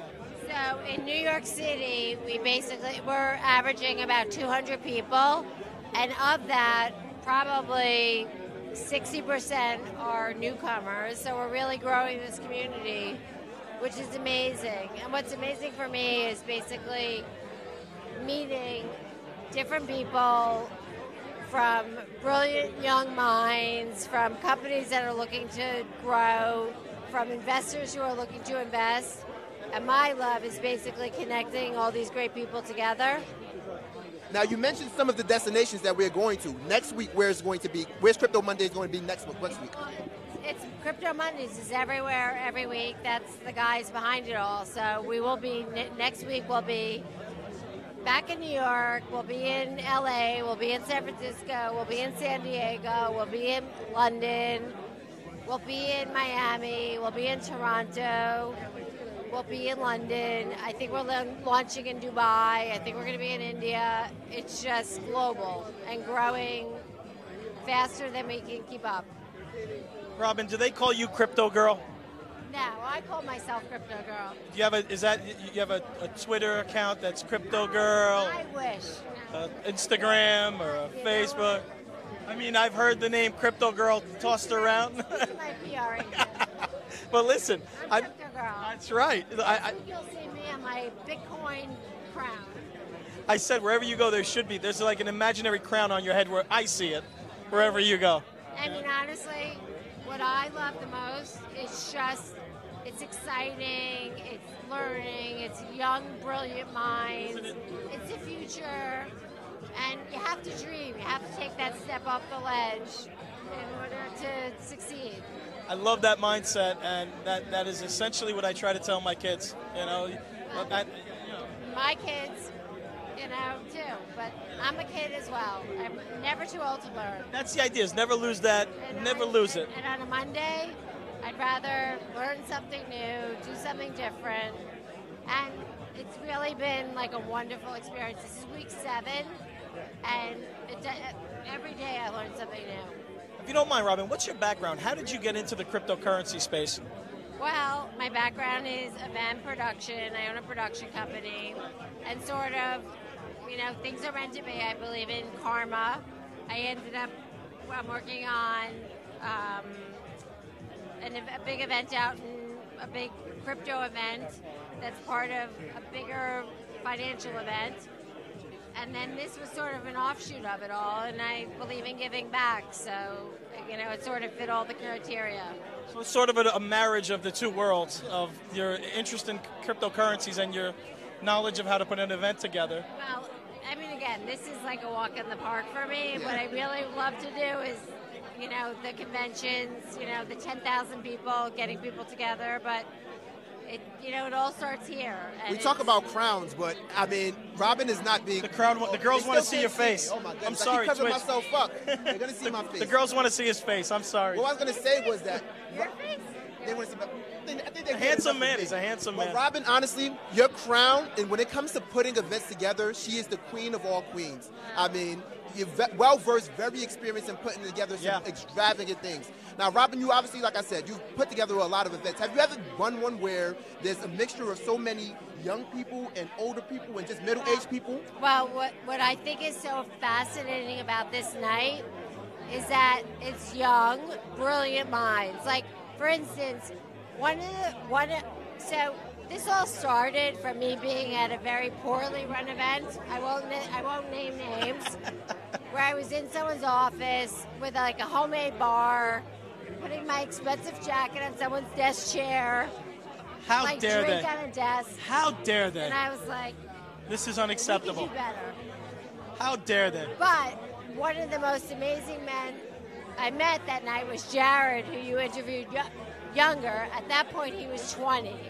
He turned 21 on Crypto Monday, #1. Brilliant young man. Brilliant. How fitting is that? So, you take him, you take all these brilliant 20-somethings millennials, and then you also bring in the money side of it all. So these venture capitalists, these financial guys that are looking to learn it, and you mix it all together. It's like it's such an amazing mix of people. Yeah, there's a lot of energy. And for me, it's introducing and making the introductions and putting people together. Like you're a connector. You're a connector. Well, I read Malcolm Gladwell, ladies and gentlemen. She's a connector. Malcolm Gladwell. I'm a connector. All right, you're a connector, but you're more than that. You're an achiever because you made this happen. And that guy's a guy who just walks in front of a camera for no apparent reason because he's worth 65 trillion bitcoins. My son has a 10-year-old birthday coming up. Could you help me with that? For sure. Video, like gaming trucks. Yeah, there you go. I was kidding, but you already planned it for me. Thank you. Pull up in your driveway. They load the kids in. They video game for 2 hours. You serve them pizza, and basta. They're gone. Hey, Joe, my wife, if you're watching, she already planned the birthday for us. Thank you, Robin. Robin, if more people want to learn about these events in terms of being a part of it or getting involved, how do they do so? So Meetup, we're on Meetup. It's Crypto Mondays Meetup. with an S. Go to Meetup, and you'll find us in any city all over the world. You involved in? You're invested in a lot of cryptocurrencies? Getting there. Getting there. What do you got? We got a little Bitcoin, little Ethereum. You want to get the we're putting together a Kevin coin. It's just going to be his face, and it's going to have a coin on it. I'm talking about myself, okay? I'm going to do the shoe coin. Okay. Shoe coin.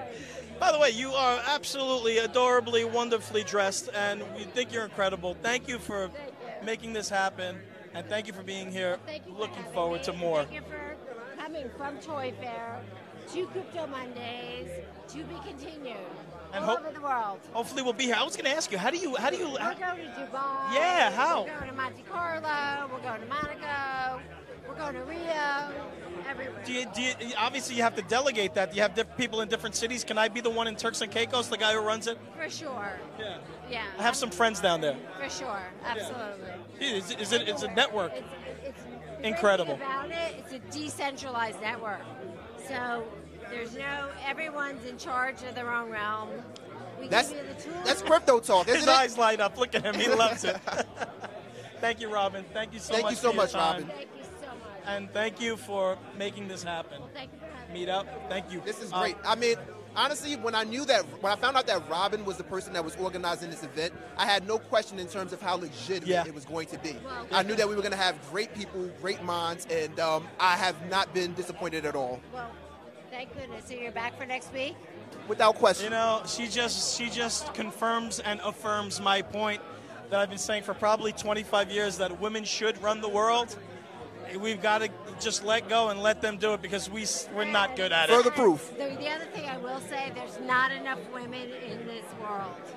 I agree, and many of our Twitch followers, listeners, and watchers agree. They say the same thing.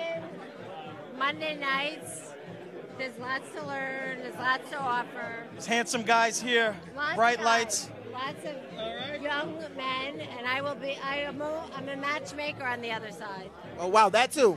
Add that to her list of skills and abilities. Thank you, Robin. Thank you, Enjoy Robin. the rest of your night. Thank you for your time. Great. Yes, ma'am. There we go. We're moving up the camera a little bit. We're getting in here. We have another. She wants to see your face. All right. Thank you. Come on in. How are you? I'm TJ Stone. This is Kevin. I'm Kevin. Hi, Kevin. How you doing? Nice to meet you. Great. Kevin Foley, by the way. Foley. Kevin Foley. So He's a what crypto brings you here? genius. Sorry, he's a crypto genius. They're being far too calm with the compliments. But What makes you a genius? I don't. That they call me one. Oh, well, in that case, I'm a crypto princess. Oh, wow. You can We have need that. a few crypto I can princesses see. I in can this see room. your crown as well. So, crypto princess, what brings you here? Well, I'm a big fan of everything the guys here do, but I'm also the founder and CEO of a company called Blockhouse, and our mission with Blockhouse is to bring together the innovators, the executives, and the investors in every city around the world so that we can foster the development and advancement of technologies in a much more accelerated fashion. So that's a little different than what we've heard this entire evening. That's an incredible concept. It sounds a little lofty, right?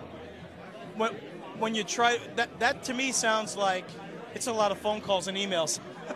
Well, it's essentially what we have with a few organizations that exist out there, but none of them are focused on a particular technology or mission. And so if you think about it today, when you want to go out and learn something, you end up at a networking event. That networking event, like this one, might not have actual content. You're really left to your own devices to figure out who you should talk to and who you shouldn't. When you go to a conference, you'll sit there and look at a panel, but again, the networking facilitation doesn't exist. Then when you actually need to raise money and build your company and hire an advisory team, you go hire them. So why is it that all of that networking doesn't lead you to a successful team and group of people that can help you get there? Why is it that it's still disjointed? So my mission is like, how do we bring a group of advisors, capital investors, and technologists together so that it doesn't have to be disjointed? Why don't we provide a space where you can come, network, meet people, build your company, raise your money, and even help marketing and deploying your technology to the consumers?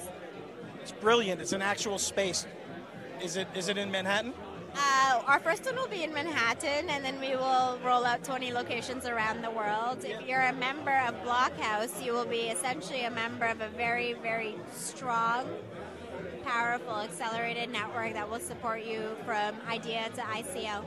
Is this based on some of the existing companies like WeWork and some of the shared office space companies, or is it a little bit different?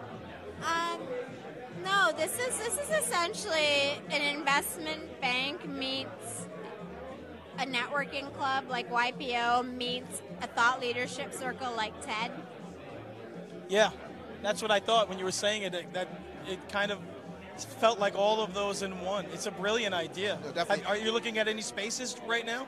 We are. We're looking at a space right in the heart of Club Row. So you might see Blockhouse right beside the Harvard Club, which is basically signaling what the future of education and institutions really means. It's going to be tech-driven, not legacy-driven. Wow, that really sounds great. That sounds pretty exciting. Well, obviously you're in the right place for networking. How many times have you been to this event in particular? I've been to this event 3 times. I think it's great to bring together people in the community. Our hope is that we can provide a destination for these events to happen under one roof, so that when you land in New York or Zurich or Mumbai, you're going to come to Blockhouse and you're going to be able to meet like-minded individuals that want to tackle society and industry problems. Definitely. Well, obviously you're in the right place. Blockchain technology is the new technology that everyone's super excited about. And when you talk about helping people all around the world or helping people in general, we haven't had anything like this available to us. Yeah. So in your experience, has there ever been anything as exciting as this? I don't think so. I mean, I wouldn't be building it if it wasn't exciting. I just think about what do I want when I think about building a company. I want to be around smart people. I don't want to waste my time speaking to those who might not be interested in the business. I want a certain layer of vetting that's happening, which we will do. I want people around me that are going to help me and build my company. And with Blockhouse, when you become a member, you're guaranteed that you'll be around people that actually share common interests and want to see you succeed. You have one life. You can surround yourself by people that put you down, or you can surround yourself by people that help you get up and support you to succeed. We want to build a community of people that want to see you succeed. I was going to say, it sounds to me like it's a hyper-focused way to network and create and build your company. Exactly. When LinkedIn was created, I don't think they set out to understand that the network around business should actually be somewhat transactional and somewhat supportive. And today, LinkedIn is essentially just a very large directory. Yeah. Is there a way of creating a more vetted directory that supports actual transactions and growth and development and investment? That's what we want to solve. The website, blockhouse.com? Blockhouse.com. Blockhouse without the E. Vanna White wouldn't sell us the E. You know, I was going to say, you're just way too smart and way too powerful in your presentation for there not to be an E. For there to be an E at the end. You're just too unique for there. Like, she would never just spell it Blockhouse. That's the vibe I got from you. That's a compliment, by the way. Yeah, look, we're really excited to launch this. We want it to be global. We want our network to be from all parts of the world. We'll have an online presence, so even if you can't make it to the local clubhouses, you will be part of the network. We are going to have a very strong founding committee that will vet everybody. It won't be me deciding. I'm just putting the pieces together, and then we'll see. Why? Why did you do this? I think that information used to be what created a business advantage, and today information is readily available. It's relationships, it's connections that creates a business advantage. And so if we can provide a better playing field for people to get access to those relationships based on merit and not necessarily money, we are providing the Harvard of the future. And that's why we want to be right on Club Row. And it's not specific to any industry. In other words, I want to start a restaurant. I could want to create a real estate portfolio or start a production company, and I'll be dialed into that specific group. And you don't have to spend 5 hours at a place trying to find the people. They'll be readily available. 100%. I think one of our mandates at Blockhouse will be to have a school dedicated towards teaching people skills that are going to support their development. I don't think the university system is doing a good job in keeping up with latest trends. I get that they need to teach you how to think, but there's certain practical skills that you also need to graduate with that most graduates aren't getting. So if we can provide a location where you can tap into that, then hopefully we'll have enough resources to put that all online and share it with the world. How close are we to a location? Closing the round soon. That's great. So hopefully this next interview will be at Blockhouse. Tomorrow, every Tuesday until we open, we have a Blockhouse fireside chat with key people in the industry shaping the future. Tomorrow we are interviewing the former vice chair of the NASDAQ. Where can we see it? You guys might be coming to film it, but otherwise you can see it at blockhouse.com/events. Former chair of the NASDAQ talking about the future securities with the CEO of T0, which will be one of the early exchanges to list security tokens. So we shall see who perseveres in that chat. I was going to say, that sounds like someplace we need to be. Is that a formal invite on air that we have? I think so. You guys have a formal invite on air, but only the two of you. Awesome. Great to hear that me and TJ are cool enough to get that, That's right? I'm honored, first of all. Second of all, this is another interview in a string of interviews of people that are way smarter and more intelligent than me. And I feel like I'm graduating from something tonight because you're incredible. I wish you the best of luck. It's blockhouse.com without the E. And we'll see you. Hopefully we'll be there. Thank you for your time. I appreciate it. Thank you so much. Thank you. That's incredible. Hello, sir. TJ Stone. Nice to meet you. Yes, sir. Get in there. How That's you doing, Kevin sir? Foley. Yes, I'm fine. I'm We're gonna- certainly rolling them out. I mean, there's no shortage of people who are either working in this space, investing in this space, or just excited about it. I mean, Yes, it's just it's absolutely. madness. Oh, it's incredible here tonight. So what brings you here today? Well, First and foremost, actually, tell us who you are. Okay. My name is Chris C.Y.U., and I'm a cryptocurrency investor and also a fiat currency facilitator. A cryptocurrency facilitator. What exactly does that mean? Fiat currency. A fiat currency facilitator. What exactly does that mean? I've been on a trading side fiat currency for 3.5 years. We got a lot of contact within the fiat currency world. Of course, now we're trying to facilitate liquidity and also the bridge of the capital together to make a cryptocurrency. What is fiat? Fiat has got a GA currency. At the same time, we got the renminbi and the Asia currency, the NDS, and that's a whole new ballgame. It's a whole new ballgame. A whole new ballgame. I can sense your excitement about this entire thing. So what brought you into the cryptocurrency world? Well, we'd like to bring universal accessibilities to the UN folks and also the different countries, and also even in the playing field. I think where the beauty of this is like, well, we have the accessibilities already through technology, but we haven't had the adaptabilities into the cryptocurrency. Yeah. So hopefully we bring the Bitcoins in also cryptocurrency, and evening out the even in the playing field for humanity too. And that's where some of the things that we're looking to drive a long-lasting change, far-reaching angles to bring in countries to even a playing field. It's a couple of things that we're working on. Kev, you notice that there's an underlying or overlying, I guess, theme tonight. Everybody is talking very big, globally structured finances and currency and everybody's talking on a global scale. Yeah. Nobody's talking about It's just not putting national money in their anymore. pocket, right? Right? Yeah. Well, putting the money in the pocket is always good, and that's where how we bring in the adaptability into that as well. Sure. So we'll start with the blockchain. You can create the blockchain in itself, and that automatically bring us into the ecosystem, and everybody can participate into that too as well.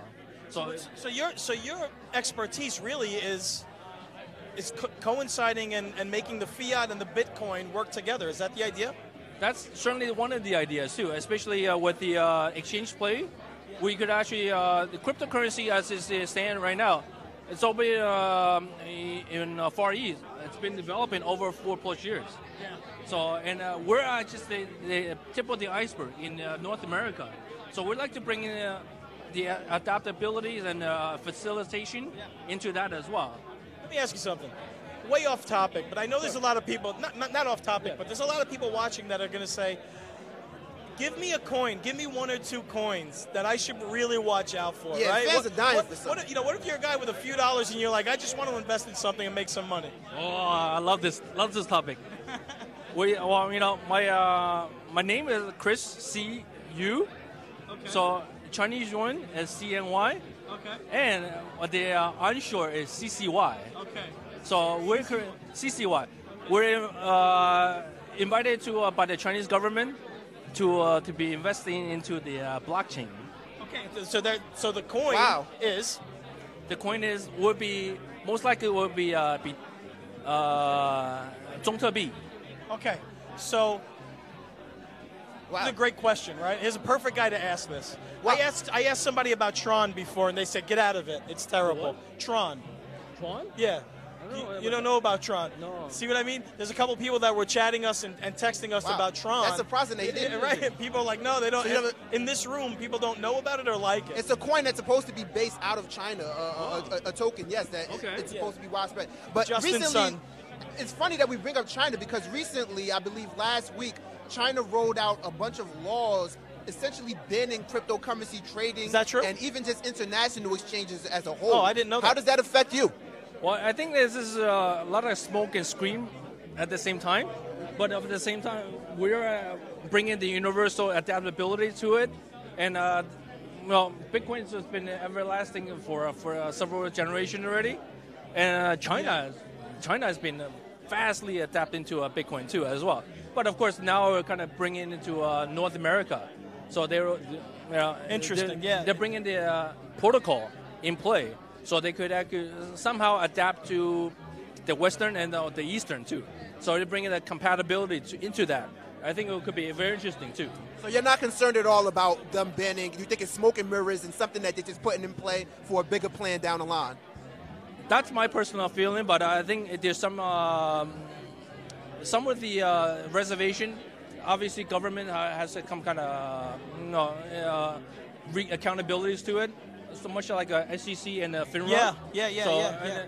And if we could bring them together in different aspects of regulatory and compliance, and I think there's a lot of things that we could do collectively on the adaptability in a global scale. Well, listen, is there a website you want to tell us about? We're going to have to wrap it up here in a few minutes, but we are actually early investors to be on the Tablecoin. Okay. So you're a Tablecoin guy. We interviewed your partner before. I found out about this about a week ago, and I think it's very interesting because I've been on the hospitality side and also the restaurant side. I got involved into the restaurant scene since 12. Not having speak a word of English, but we kind of move forward to on. You're doing a great job now. Thank you. All right, so Tablecoin, you're a Tablecoin investor? Listen, awesome. Best of luck to you guys. Thank you for your time. We're going to wrap it up real quick. Thank you for your time, my friend. Thanks for joining us. Thank you. So we got a few minutes left. Wow. And I just figured, Kev, talk to you a little bit about how you feel right now. I mean, I'm excited. I mean, besides the fact that the fans haven't been too happy that they haven't seen my face enough, I'm sorry. They love you, Kev. I've been too captured and too excited about what's going on. Well, obviously, we got some coins. I think I'm most excited about the philanthropic efforts that are being made in terms of coins and things that are being used to help people across the world. And the fact that the world is becoming smaller. It's been going that way with technology, and cryptocurrency has obviously just shrunk that even more. Yeah, it's incredible to me that, like, to me, what I get the most from all of this is that there's this unbelievable wave of energy that's taking place, you know, in this space, I guess, cryptocurrency world, and that energy is like driving this new wave of spending and creating and making money. I think that's what you like the most about it. And let me tell you something, ladies and gentlemen, the reason why you couldn't see his face so much is because he's so excited and so dialed in on what these guys are saying. Because I think he's going to be one of the next leaders in the cryptocurrency world. Because you're so passionate about it. You just put so much pressure on me. But you know what, though? I am very passionate about it because I feel like, you know, I wasn't around when the stock market first became available. Yeah. For my generation, this is our opportunity to get our hands, like get dirty and do something that can possibly change the world. And also create a foundation of wealth for ourselves. Because I don't come from money, TJ. Yeah, I don't either. You know? So I don't either, having buddy. the opportunity to be a first-time investor and build up wealth, I mean, I can't ask for enough. We got a minute left, Kev. What did you take away from this? What's the most important thing? I think that are you gonna go ahead? No, I think that there's a lot of excitement that we already knew. I think stablecoin is obviously an interesting concept. I think that a lot of people so we had a gentleman who just came from the Bitcoin Super Conference who heard John McAfee speak, who's one of the leaders in the space, who came away very excited. Is it Pat or John? Oh, it's Pat McAfee. Yeah, I don't know. No, it's I'm sorry, John McAfee. It's John McAfee. Yeah, So, obviously, but you know what, though? Just the overall excitement from people of all ages. I mean, 11-year-olds who are older gentlemen who've been working in the financial space. The excitement is immense. It's really incredible. We want to thank Robin again. I want to say thank you, Mr. Artist, for having me. On my first day, they really put me to work. And I'm loving every second of it. I mean, not really work. I'm sorry. You're the... We're doing the easy part, TJ. It never fails. When a woman's around, I put my foot right in my mouth. Oh, man. Expect more of that from us here at Beterrific as TJ Stone puts his foot in his mouth. And TJ, you're going to be on again tomorrow, aren't you? Yeah, 10 to 12 with Douglas Terrell. Oh, man. Thank you, guys. Thanks for tuning in. Kevin Foley and TJ Stone saying, be terrific. Be terrific.